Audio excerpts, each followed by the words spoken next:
Tolee nagaa caalu nagaa waaqayyo isa jiraataa kitaaba gola safaraa jirtan hunduma keessatti dachaadhaan daddabaree isiniif haa baay'atu jaallatamuudhaa fi kabajamoo obboloota koo hafuuraa akkam jirtu nagaa keessanii gooftaan kabajamu obboleettiin keessanii gooftaadhaan eegamee gargaaramee nagaa guutuu nagaa raafaa nagaa guddaan qaba waaqayyo isa karaa hundumaan kaatti nu eegu jaallatee yeroo hundumaa warra nagaa qabanii fi warra nagaa labsanii warra nagaa akka taanu waaqayyo isa godheef galanni guutuu naa ta'u obboloonni YouTube chaanaalii koo jalatti argamtanii subscribe gochaa maatii naaf taana jajjabeessaa turtanii waaqayyo isin haa eebbisu ayyaanni isiniif haa baay'atu gara fuulduraattis immoo ergaa fi wantoota karaa kana darbuu akka irraa barattan akka jireenya keessaniif ta'u abdii amantiin qaba isinis immoo akka na jajjabeessitanii akka waan beeknu walirraa qoodannu abdiin qaba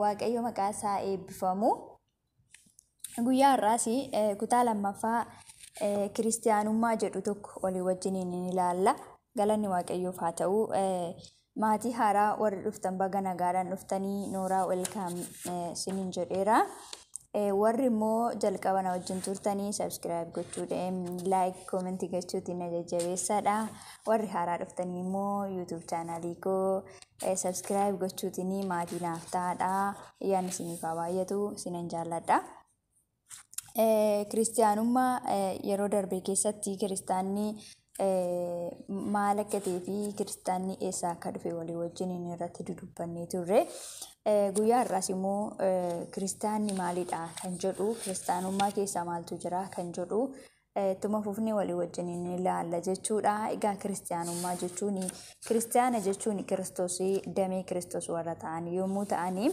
kiristiyaanummaa jechuun immoo jireenyadha jechuudha kiristiyaanummaan amantii otoo hin ta'in jireenya kiristiyaanummaa jechuun jireenya jiraatamudha jireenyi kun immoo warra kiristoos warra waaqayyoon qabanii warra ijoollee waaqayyoo ta'anitu jireenya kana jiraataa jechuudha kanaaf kiristiyaanummaa maal akka ta'e mata duree muraasa tokko walii wajjin ilaallee turre ittuma fufnee ammas walii wajjin ilaalla kiristaanni maalidha kan jedhu irratti kiristaanummaan qulqullummaa of keessaa qaba wangeela Maatiyos boqonnaa 5:48 irratti maal jedha egaa abbaan keessanii inni waaqarraa mudaa malee akkuma ta'e isinis warra mudaa hin qabne ta'aa jedha akkasuma lammaffaa Qorontos boqonnaa 7:1 irraa kaasee akkana jedha yaa michoota koo abdii kana erga qabaannee koottaa waanuma dhagna keenya fi hafuura keenya xureessutti of hin qulleessinaa waaqayyo sodaachutti waaqayyo sodaachutti jiraachuudhaanis qulqullummaa fiixaniin baafnaa jedha galanni waaqayyo isa jiraataadhaaf haa ta'u wangeela Maatiyos irratti warra mudaa hin qabnedha kiristaanni jennee kutaa darbe keessatti walii wajjin ilaallee turre jechuudha guyyaa har'aa kanas immoo kiristaanummaan qulqullummaadha kan jedhu walii wajjin ilaalaa jirra kiristiyaanummaan qulqullummaadha yeroo jennu kiristaanni damee kiristoos waan ta'eef kiristoos immoo qulqulluudha waan ta'eef ijoollee waaqayyoos immoo qulqulluudha jechuudha ijoollee waaqayyoon sodaachutti qulqullummaatti hin jiraatu jechuudha xuraa'ummaa wanta nama xureessuutti jireenya isaanii gadhiisitti hin jiraatanii jechuudha maal jedha macaafa qulqulluu Qorontos boqonnaa lammaffaa Qorontosii 7:1 irraa kaasee maal boqonnaan lakkoofsuma 1 irratti maal jedha yaa michoota koo abdii kana erga arganneeti abdii kana erga qabaanneeti koottaa waanuma dhagna keenya xureessu dhagna keenya fi hafuura keenya xureessutti of hin qulleessinaa jechuun itti adda baanaa irraa fagaannaa qulqullummaa keenyatti itti fufnee jiraannaa xuraa'ummaa kana keessaa wanta nu xureessu kanarraa hin fagaannaa hin baqannaa jechuu barbaade jechuudha waaqayyoon sodaachutti waaqayyoon sodaannee jiraachuttis qulqullummaa fiixaniin baafna alingoona waaqayyoon sodaachaa hin jiraanna waaqayyoon sodaachuun immoo waaqayyoon sodaatanii baqachuu waaqayyoon sodaatanii irraa fagaachuutu hin ta'in waaqayyoon sodaachuu jechuun jaalala waaqayyoo raawwachuu hamaatti harka ofii ilaachuu dhiisuu jechuudha kanaaf koottaa qulqullummaa fiixaniin baasnaa jedha jechuudha kutaa kanarratti. Sagalee Waaqayyoo kanaafi kiristaanni maalidha? Qulqullummaadha. Akkasumatti dabalee Wangeela Yohaannis boqonnaa tokkoffaa Wangeela Yohaannis otoo hin ta'in Yohaannis 1:3 irra jechuudha. Sirriidha Wangeeluma Yohaannis. Akkana jedha. Akka kanatti kan isa abdatu hundinuu akkuma isa qulqulluu sanaatti of in qulleessa. Cubbuu kan hojjetu hundinuu seera malee in jiraata. Cubbuun seera malee jiraachuudha. Kiristoos cubbuu balleessuudhaaf akka mul'ate in beektu. Inni garuu cubbuu hin qabu. Egaa namni isatti qabamee jiraatu hundinuu cubbuu hin hojjetu. Namni cubbuu hojjetu hundinuu garuu isa hin argine, isa hin beeknes. Namni mucaa Waaqayyoo ta'e hundinuu sanyii Waaqayyoo waan ta'eef cubbuutti qabamee hin jiraatu. Mucaa Waaqayyoo waan taaneef cubbuutti qabamnee jiraachuu waan ta'eef mucaa Waaqayyoo waan ta'eef cubbuutti qabamee jiraachuu hin danda'u. Namni waan qajeelaa hin hojjenne obboleessa isaa hin jaalanne hundinuu kan Waaqayyoo miti. Ijoolleen Waaqayyoo fi ijoolleen seexanaa kanaan in beekamu jedha. Galanni Waaqayyoo isa jiraataadhaaf haa ta'u, maal jedha kutaa kanarratti dubbii Waaqayyoo? Yohaannis tokkoffaa Yohaannis jechuudha. Tokkoffaa Yohaannis boqonnaa 3 lakkoofsa 3 irraa kaasee hanga 10 dubbisee jechuudha. Kanaaf isin immoo irra deebitanii dubbifattan sirriitti isiniif gala. Maal jedha kutaa kanarratti dubbii Waaqayyoo? Akka kanatti kan isa abdatu hundinuu akkuma isa qulqulluu sanaatti of in qulleessa. Cubbuu kan hojjetu hundinuu seera malee in jiraata. Cubbuun immoo seera malee jiraachuudha. Kiristoos cubbuu balleessuudhaaf akka mul'ate in beektu jedha. Egaa namni isatti qabamee jiraatu hundinuu cubbuu hin hojjetu. Namni cubbuu hojjetu hundinuus kan Waaqayyoo miti. Waaqayyoonis hin argine, Waaqayyoonis hin beeku. Mucaa Waaqayyoo immoo cubbuu itti qabamee jiraachuu hin danda'u jedha. Kanaaf kiristaanummaan maalidha? Qulqullummaadha jechuudha. Qulqullummaan immoo jireenyanii jechuudha. Jireenyanii fakkeenyaaf cubbuun kan hojjetamu jireenyanii harkaanii qaamanii jireenyanii. Kanaaf xuraa'ummaa irraa gaafa baqatanii jireenyi namaa hin qulqullaa. Jireenyi namaa qulqullaa'u jechuun immoo kiristaanummaan jireenya qulqullaa qaba yookiis immoo jireenya Waaqayyoof adda bahee qaba. Namni obboleessa isaa hin jaalanne, namni hamina jal'ina yaadu qulqulluu miti jechuudha. Namni hin jaalanne obboleessa isaa, namni waan hamaa yaadu, namni waan hamaa yaadee qopheessu maal godha? Waaqayyo duratti fudhatama hin qabu, qulqulluu miti jechuudha. Kanaaf qulqullummaa jechuun adda bahuudha jechuudha. Adda bahuudha, yaada Waaqayyootti jiraachuudha, biyya lafaa dhiisuudha. Akkasuma qulqullummaan Waaqayyoo duwwaadhaaf jiraachuu, mudaa malee jiraachuu ibsituu kiristaanummaati jechuudha qulqullummaan. Inni itti aanu immoo qulqullummaan dhiifama gochuudha jedha. Qulqullummaan kiristaanummaa maalidha? Dhiifama gochuudha jedha. Kunoo hojii ergamootaa boqonnaa 7 lakkoofsa 56 irratti akkas jedhee dubbata sagalee Waaqayyoo. Kunoo ani bantii Waaqaa banamanii ilma namaas gara mirga Waaqayyoo dhaabbatee arge jedhe. Isaan garuu gurra isaanii cuqqaallatanii guddisanii itti wacanii erga takka itti fiiganii mandara keessatti daddarbachaa gad baasanii dhagaadhaan rukutan. Warri dhuga baatunis uffata isaa miila dargaggeessa Saa'ol jedhamu tokko jala naqatanii turan. Utuma isaan dhagaadhaan isa rukutanuu isaanis rukutaa jiranii Isxifaanos Gooftaa Yesuus hafuura koo fudhu jedhee kadhate. Jilbeenfates sagalee guddaadhaan yaa Gooftaa cubbuu kana isaanitti hin lakkaayin jedhee iyyee kana jedhees kufee obbaafate jedha. Galanni Waaqayyo isa jiraataadhaaf haa ta'u. Kutaa kanarratti kiristaanni maal qabaa? Amala qabaa. Amalli kiristaanummaa dhiifama gochuudha. Kutaa darbe keessatti illee kaasnee turre gadi of deebisuu, warra mudaa kan hin qabne kiristaanummaa jechuun mudaa malee kan ta'e, qulqulluu kan ta'e, dhiifama kan gochuu danda'u, araara kan godhuu jechuudha. Kutaa kanarratti maal arginaa? Isxifaanos namni Waaqayyo, namni wangeela lallabu tokko maal godhee yeroo sababbii Kiristoosiif duwwaa ari'atamu, yeroo sababbii Kiristoosiif duwwaa jibbamu, yeroo sababbii Kiristoositti amanuu isaa duwwaadhaan balaaleffatamu sanatti yeroo duutitti faradametti inni waa'ee ilaa oolaa Waaqayyoo ilma Waaqayyoo ni bantii waaqa banamee ilma Waaqayyoo mirga Waaqayyoo abbaa dhaabbatuun argee jedhee yeroo isaanitti dubbatu isaan immoo isa daddarbatanii maal godhanii dhagaadhaan isa rukutaa isa hin ajjeesanii inni immoo otoo lubbuun isaa keessaa hin bahini yaa Waaqayyoo isaan hin beekne duraan dursee lubbuu koo hafuura koo fudhadhu gooftaa Yesuus jedhee lubbuusaa hafuura isaa Waaqayyootti kennate cubbuu isaaniitiif immoo maal godhe isaaniif kadhate jechuudha. Fakkeenyaaf kiristaanni tokko gaafa nama wajjin walitti bu'u dhiifama gochuutii qaba, dhiifamas gaafachuutii qaba jechuudha. Maaliif jennaan kiristaanummaan Kiristoos Yesuus biyya lafaa kan inni dhufee fi cubbuu balleessuudhaaf cubbuu kana immoo araara godheetu balleessuudhaaf dhufee jechuudha. Warri Kiristoos Yesuusitti amananii cubbuu isaanii isaaniif dhiifama. Warri Yesuus Kiristoositti namanni immoo cubbuun isaanii isaaniif hin dhiifamu jechuudha.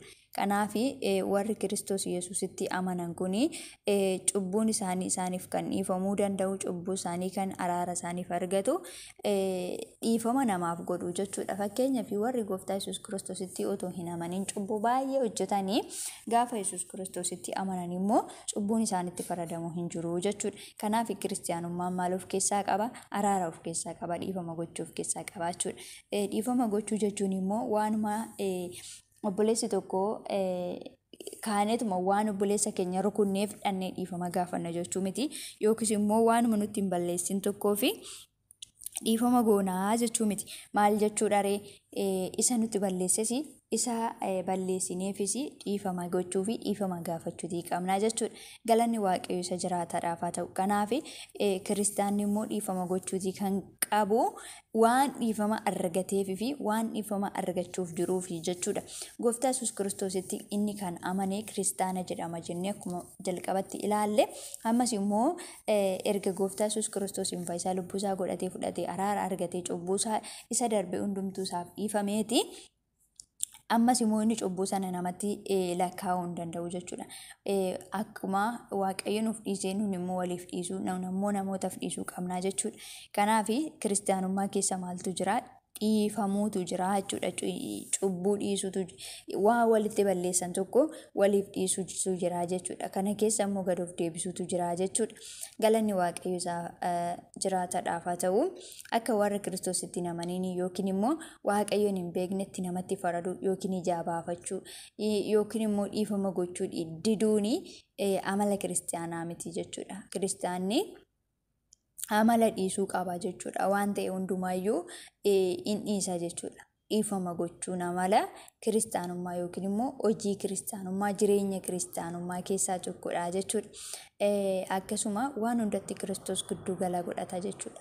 Kiristaanummaan waan hunduma isaatiiyyuu Kiristoosin giddu gala godhata jechuudha. Namni kiristaana ta'e tokko Kiristoos fakkaata erga jedhee erga Kiristoos fakkaata ta'ee jalqabaaf dhuma giddu galaa Kiristoosiin godhataa jechuudha. Waan hundumatti nyaatatti, dhugaatitti, uffannaatti, amalatti, deddeebiitti, gaa'elaanii, jaalalaanii, barsiisuudhaanii, gorsuudhaanii waan garaagaraatiin iyyuu Kiristoosiin giddu galeeffata. Kiristoos irratti hundaa'a. Kiristoos irratti dubbii Waaqayyoo isa jiraata irratti maal ta'a?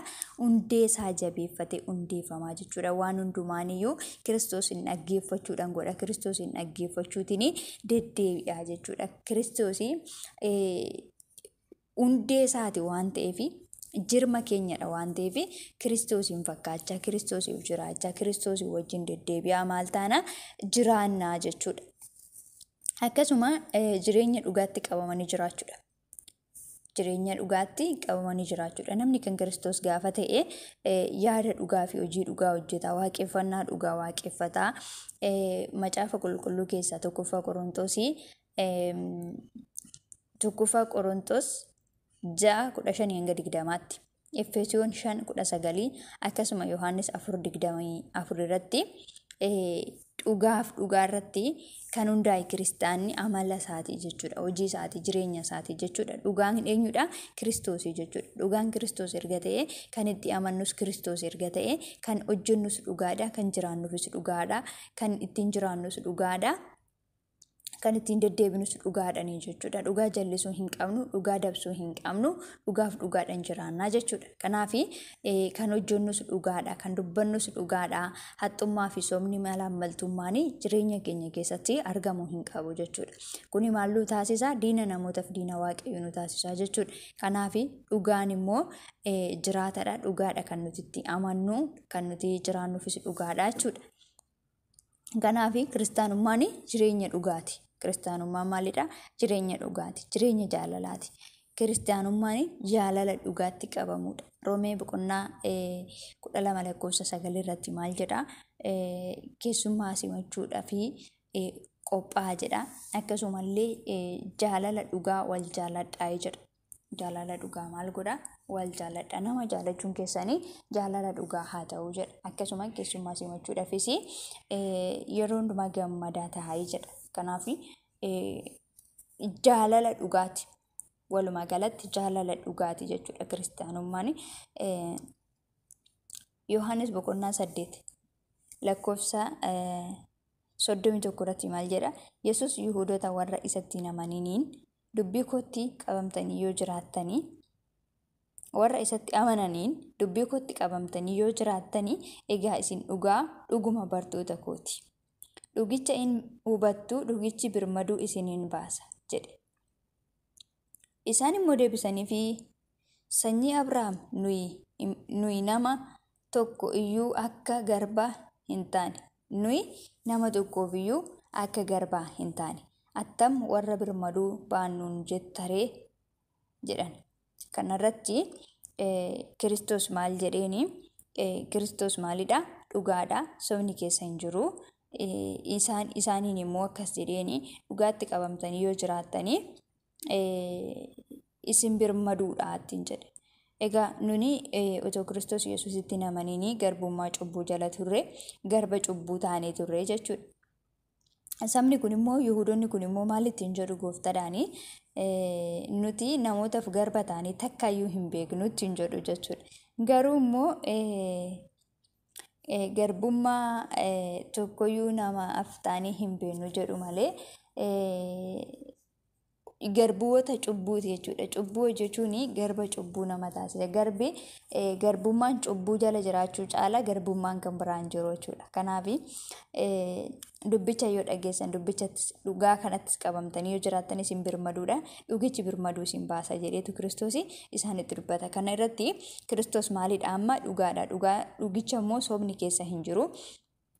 Dhugichi amanamaadha. Warri isatti amaniinis immoo dhugaatti jiraatu. Dhugaas immoo hubatu jechuudha. Mootummaa Waaqayyootti yaada ofii hidhachuudha. Inni kan biraa immoo mootummaa Waaqayyootti yaada ofii hidhachuudha. Mootummaa Waaqayyootti yaada ofii hidhachuu jechuun immoo lubbuu ofiis mootummaa Waaqayyoof qopheessuudha. Kiristaanni Kiristoos fakkaachuu danda'a jechuudha. Maal gochuutiin lubbuu isaa, foon isaa, lubbuu isaa, hidhata isaa, yaada isaa maal gochuudhaanii mootummaa Waaqayyootti hidhachuudhaanii jechuudha. Kiristoos Yesuus yeroo biyya lafaa kanarra deddeebi'aa turetti yaadni isaa dhaloota mootummaa Waaqayyoo barsiisuuf mootummaa Waaqayyootiif qopheessuudhaa fi akkasumas ofii isaa iddoo ulfinaa isa dhufe sanatti deebi'ee galuudhaa fi ture jechuudha. Kiristaanni Kiristoos irraa baratus akkuma sana hojiin isaa maal godha? Lubbuu barbaaduudha. Lubbuu ofiis immoo mootummaa Waaqayyoof qopheessuudha jechuudha. Kana jechuun dukkana jalaa lubbuu barbaadu warra fakkeenyaa fi warra dukkana jala jiranii, warra Gooftaa Yesuus Kiristoos hin qabne, warra dogoggoranii mana Waaqayyoo keessaa ba'uuf deemanii gorsanii barsiisanii sagalee Waaqayyootiin kadhatanii fi jajjabeessanii mootummaa Waaqayyootti deebisuu, gara yaada Waaqayyootti deebisuu jechuudha. Kiristoos lubbuu namoota barbaacha akkuma deeme lafa hundumaa deemanii mootummaa Waaqayyoo labsuudhaan kiristaanummaa keessaa isa olaanaadhaa fi isa gatii qabudha jechuudha. Maaliif Kiristoos lubbuu barbaacha gara biyya lafaa kana dhufe waan ta'eef nunis kiristaanonni kunis lubbuu barbaaduu qabna jechuudha. Inni kan biraa immoo tokkummaadha. Kiristaanni tokkummaa qaba jechuudha. Kiristaanummaa kan ibsu tokkummaadha. Kiristaanummaa keessa wal qoccoluu, wal diiguu, wal dhiibuu, wal jifachuun hin jiru jechuudha. Maaliif warri wal jifata, warri wal jibbanii, warri walitti naafanii, warri wal dhiibanii ijoollee waaqayyoo miti jechuudha. Tokkummaan kiristaanummaa keessa jira jechuudha. Kanaaf tokkummaan dhagna Kiristoos jechuudha. Tokkummaan kiristaana gidduutti barbaachisee fi iddoo barbaachisaaf iddoo guddaaf iddoo olaanaa kan qabudha. Kanaaf immoo gaafa tokkummaan dhibu wal diddaan wal mormiin gaafa kiristaanota itti baay'atu miidhaa fida jechuudha. Kanaaf tokkummaa wajjiniin biyya wajjiniin nama wajjiniin waldaa wajjiniin tokkummaa qabaachuun gaariidha jechuudha. Wangeelaa Yohaannis boqonnaa 17 lakkoofsa 22 irra hojii ergamoota 4:32 irraa argachuutti dandeessu. Kiristaanummaan isa kanaa fi kan biroo baay'eedha. Wantoota danuu of keessaatii qaba jechuudha kiristaanummaan kun immoo jireenyi immoo gatii qaba jechuudha. Gatiis immoo nama baasisa jechuudha. Kiristaanummaan qannoo duwwaa miti, fannoolee hin qaba. Akkasuma kiristaanummaan amma dhumaatti amanamummaa qabaachuu qaba. Gatii kaffalanii du'atti laatamuutiin billaadhaan qalamuudhaan ibiddaan gubamuudhaan dhiphifamuu, arrabsamuu, ari'atamuu, jibbamuu, tuffatamuu kiristaanummaadhaa fi gatii baasuun baay'een illee jiraachuu mala jechuudha. Kanaaf nama baasisu gatii nama baasisu kana hundumayyuu danda'anii maal godhanii keessa darbu jechuudha. Kanaaf dhumni isaa immoo maal qaba? Eebba qaba jechuudha. Jireenya bara baraa qaba jechuudha. Obsi amanamummaa ijaa jabaachuudhaan abdii dhabuun namarra ga'uu danda'a. Garuu kana hundumaa dabarsuu danda'uun kiristaanummaa isaa fiixan akka ba'an nama godha jechuudha. Kutaa tokkotti dabalee dubbisee tananii kutaa guyyaarraa gabaabsa. Mul'ata Yohaannis 2:10 irraa akkana jedha. Dhiphina isa sitti dhufuuf jiru hin sodaatin. Kunoo seexanni akka isin qoramtanii ilaalamtaniif isin keessaa kaan mana hidhaatti akka galfaman gochuuf jedha. Guyyaa 10 rakkina argachuuf jirtu du'a yoo sitti fide iyyuu hamma du'aatti hamma dhumaatti amanamaa ta'i. Ani immoo gonfoo ittiin jireenya argattu siifan kenna. Kanaaf kiristaanummaan gatii nama kaffalchiisa. Booda gonfoo qabaa jechuudha.